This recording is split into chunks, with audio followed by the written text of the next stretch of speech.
लड़ई दिन के हेत, पुरजा पुरजा कट मरे, कभू ना छाड़े खेत। माता गुजरी गुरु गोविंद सिंह जी और उनके चारों साहिबजादों की वीरता और आदर्श आज भी हर भारतीय को ताकत देते हैं। इसलिए वीर बाल दिवस उन सच्चे वीरों के अप्रतिम शौर्य और उनको जन्म देने वाली माता के प्रति राष्ट्र की सच्ची श्रद्धांजलि है। आज मैं बाबा मोतीराम मेहरा, उनके परिवार की शहादत और दीवान टोडरमल की भक्ति को भी श्रद्धापूर्वक याद कर रहा हूं। हमारे गुरुओं के प्रति अगाध भक्ति राष्ट्र भक्ति का जो जज्बा जगाती है, ये उसकी मिसाल थे। मेरे परिवारजनों, मुझे खुशी है कि वीर बाल दिवस अब अंतर्राष्ट्रीय स्तर पर भी मनाया जाने लगा है। इस वर्ष America, Britain, Australia, New Zealand, UAE और ग्रीस में भी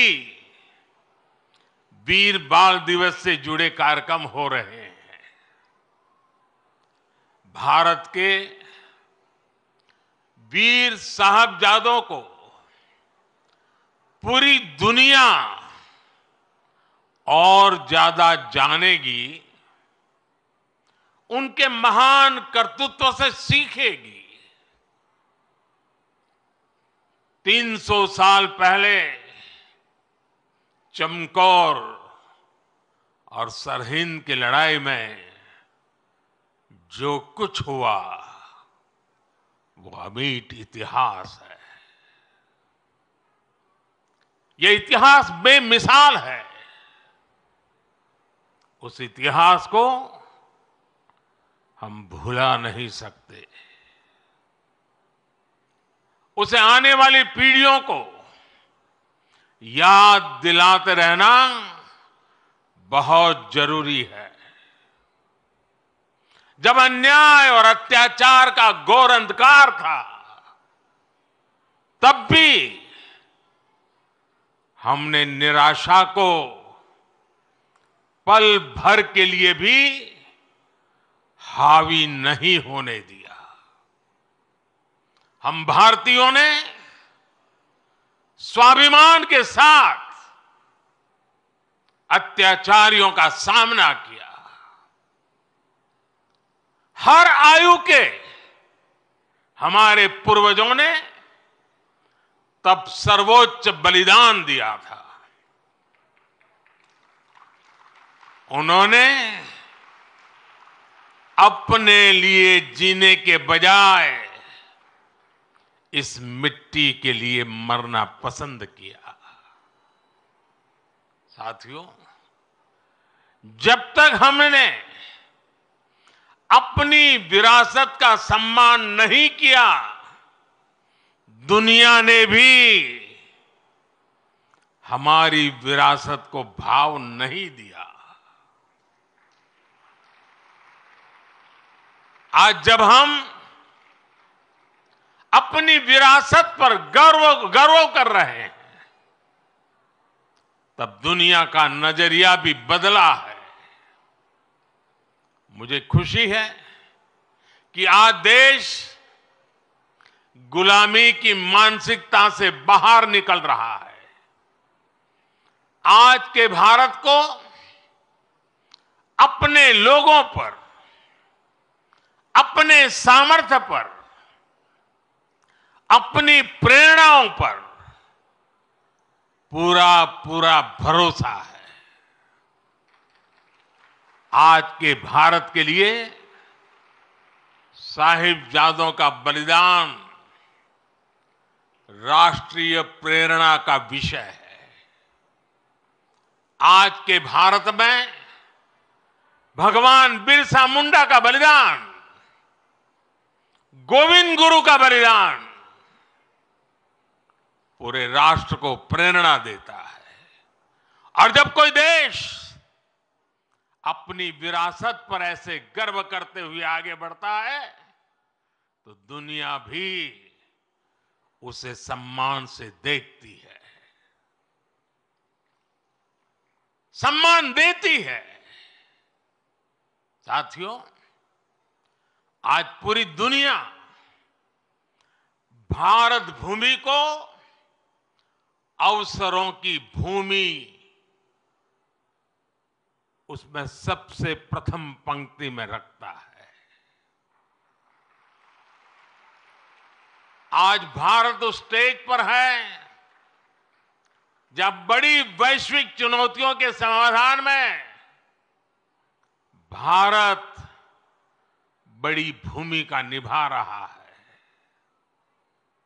अर्थव्यवस्था हो, विज्ञान हो, अनुसंधान हो, खेल हो, नीति रणनीति हो, आज हर पहलू में भारत नई बुलंदी की तरफ जा रहा है। और इसलिए ही मैंने लाल किले से कहा था, यही समय है, सही समय है, ये भारत का समय है। आने वाले 25 साल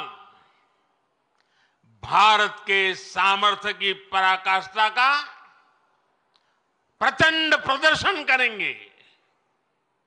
और इसके लिए हमें पंच प्राणों पर चलना होगा। अपने राष्ट्रीय चरित्र को और सशक्त करना होगा। हमें एक पल भी गंवाना नहीं है, हमें एक पल भी ठहरना नहीं है।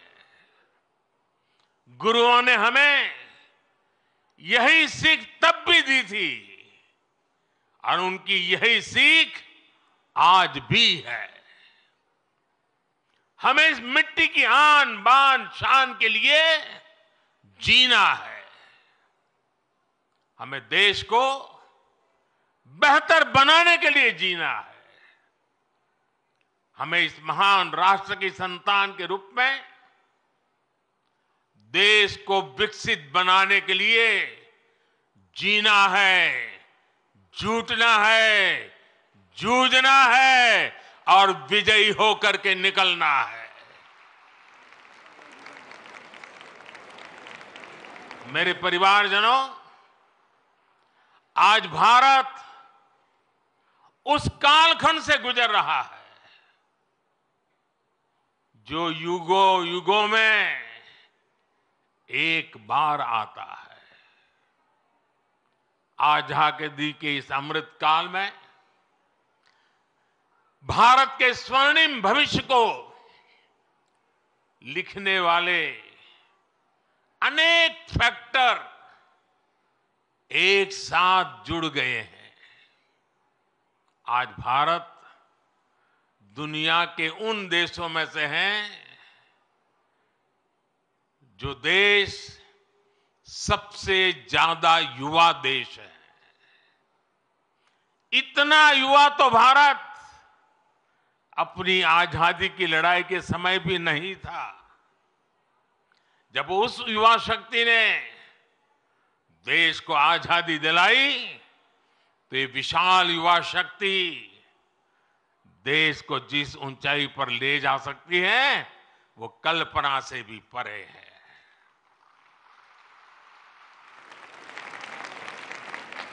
भारत वो देश है जहां नचिकेता जैसा बालक ज्ञान की खोज के लिए धरती आसमान एक कर देता है।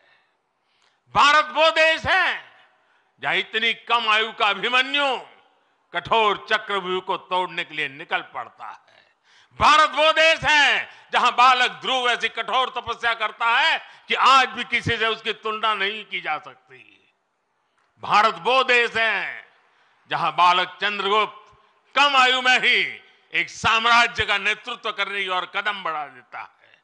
भारत वो देश है जहां एकलव्य जैसा शिष्य अपने गुरु को दक्षिणा देने के लिए अकल्पनीय कर्म करके दिखा देता है। भारत वो देश है जहां खुदीराम बोस, बटुकेश्वर दत्त, कनकलता बरुआ, रानी गाइडिनल्यू, बाजी राउत जैसे अनेकों वीरों ने देश के लिए अपना सब कुछ न्यौछावर करने में एक पल भी नहीं सोचा। जिस देश की प्रेरणा इतनी बड़ी होगी, उस देश के लिए किसी भी लक्ष्य को पाना असंभव नहीं है। इसलिए मेरा विश्वास आज के बच्चों, आज के नौजवानों पर है। भविष्य के भारत के कर्णधार यही बच्चे हैं। अभी यहां जिन बच्चों ने मार्शल आर्ट्स का प्रदर्शन किया, उनका अद्भुत कौशल दिखाता है कि भारत के वीर बालक बालिकाएं का सामर्थ्य कितना ज्यादा है। मेरे परिवारजनों, आने वाले 25 साल हमारी युवा शक्ति के लिए बहुत बड़ा अवसर लेकर आ रहे हैं। भारत का युवा किसी भी क्षेत्र में, किसी भी समाज में पैदा हुआ हो, उसके सपने असीम है।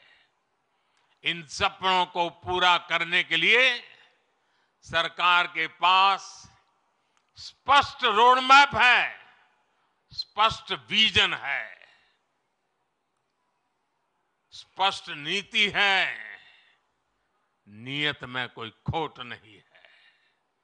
आज भारत ने जो राष्ट्रीय शिक्षा नीति बनाई है, वो 21वीं सदी के युवाओं में नया सामर्थ्य विकसित करेगी। आज 10,000 अटल टिंकरिंग लैब्स हमारे विद्यार्थियों में इनोवेशन की, रिसर्च की नई ललक पैदा कर रही है। आप स्टार्टअप इंडिया अभियान को देखिए।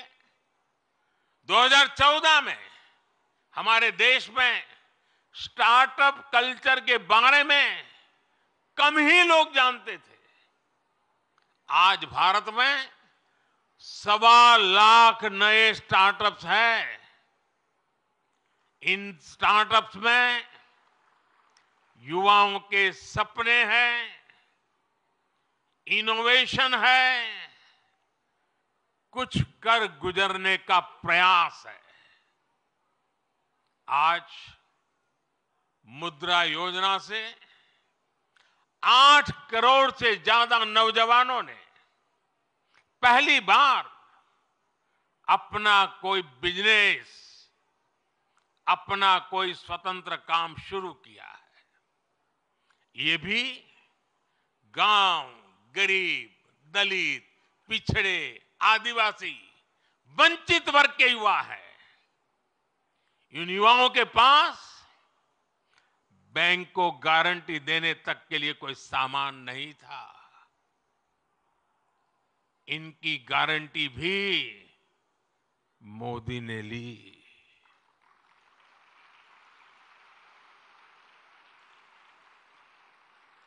हमारी सरकार इनकी साथी बनी।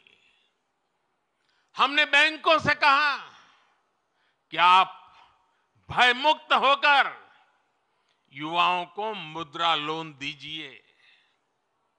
लाखों करोड़ रुपए का मुद्रा लोन, इसे पाकर करोड़ों युवाओं ने आज अपना भाग्य बदल दिया है। साथियों, हमारे खिलाड़ी आज हर इंटरनेशनल इवेंट में नए रिकॉर्ड बना रहे हैं। इसमें से अधिकतर युवा गांवों से, कस्बों से, गरीब और निम्न मध्यम वर्गीय परिवारों से ही है। इनको खेलो इंडिया अभियान से घर के पास ही बेहतर खेल सुविधाएं मिल रही है। पारदर्शी चयन प्रक्रिया और आधुनिक ट्रेनिंग के लिए उचित व्यवस्था मिल रही है। इसलिए गांव गरीब के बेटे बेटी भी तिरंगे की शान बढ़ा रहे हैं। ये दिखाता है कि जब युवा हित को प्राथमिकता मिलती है तो परिणाम कितने शानदार होते हैं। साथियों, आज जब मैं भारत को तीसरे नंबर की अर्थव्यवस्था बनाने की बात करता हूं तो उसके सबसे बड़े लाभार्थी मेरे देश के युवा ही हैं। तीसरे नंबर की आर्थिक ताकत होने का मतलब है बेहतर स्वास्थ्य, बेहतर शिक्षा। तीसरे नंबर की आर्थिक ताकत होने का मतलब है अधिक अवसर, अधिक रोजगार। तीसरे नंबर की आर्थिक ताकत होने का मतलब है quality of life, quality of products. साल 2047 का विकसित भारत कैसा होगा, उस बड़े कैनवास पर बड़ी तस्वीर हमारे युवाओं को ही बनानी है। सरकार एक दोस्त के रूप में, एक साथी के रूप में आपके साथ मजबूती से खड़ी हुई है।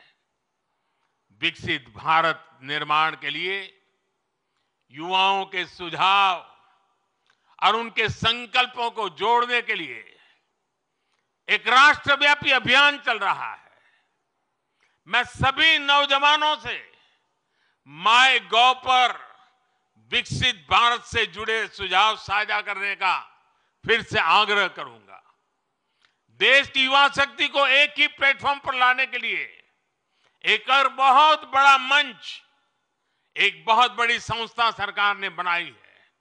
ये संगठन है, ये मंच है मेरा युवा भारत, यानी माय भारत। ये मंच अब देश की युवा बेटियों और बेटों के लिए एक बहुत बड़ा संगठन बनता जा रहा है। आजकल जो विकसित भारत संकल्प यात्राएं चल रही है, उनके दौरान भी लाखों युवा इस माय भारत प्लेटफॉर्म पर रजिस्टर कर रहे हैं। मैं देश के सभी युवाओं से फिर कहूंगा कि आप माय भारत पर जाकर खुद को जरूर रजिस्टर करें। मेरे परिजनों, आज वीर बाल दिवस पर मैं देश की सभी नौजवानों से, सभी युवाओं से अपने स्वास्थ्य को सर्वोच्च प्राथमिकता देने का आग्रह करूंगा। जब भारत का युवा फिट होगा तो वो अपने जीवन में, अपने कैरियर में भी सुपरहिट होगा। भारत के युवाओं को अपने लिए कुछ नियम अवश्य बनाने चाहिए, उन्हें फॉलो करना चाहिए। जैसे आप दिन में या सप्ताह में कितनी फिजिकल एक्सरसाइज करते हैं, आप सुपर फूड मिलेट्स, श्री अन्न के बारे में जानते हैं, लेकिन क्या आपने इस डाइट में शामिल कर रखा है? डिजिटल डिटॉक्स करने पर आप कितना ध्यान देते हैं? आप अपनी मेंटल फिटनेस के लिए क्या करते हैं?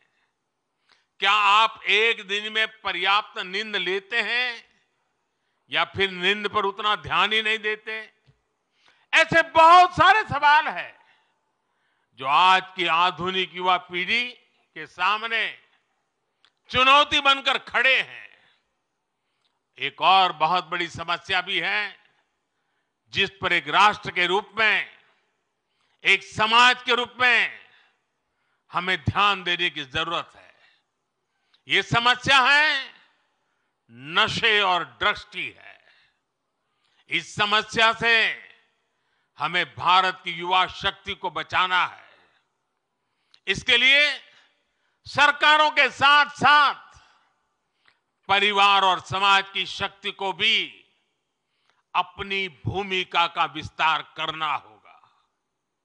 मैं आज वीर बाल दिवस पर सभी धर्मगुरुओं और सभी सामाजिक संस्थानों से भी आग्रह करूंगा कि देश में ड्रग्स को लेकर एक बड़ा जन आंदोलन हो।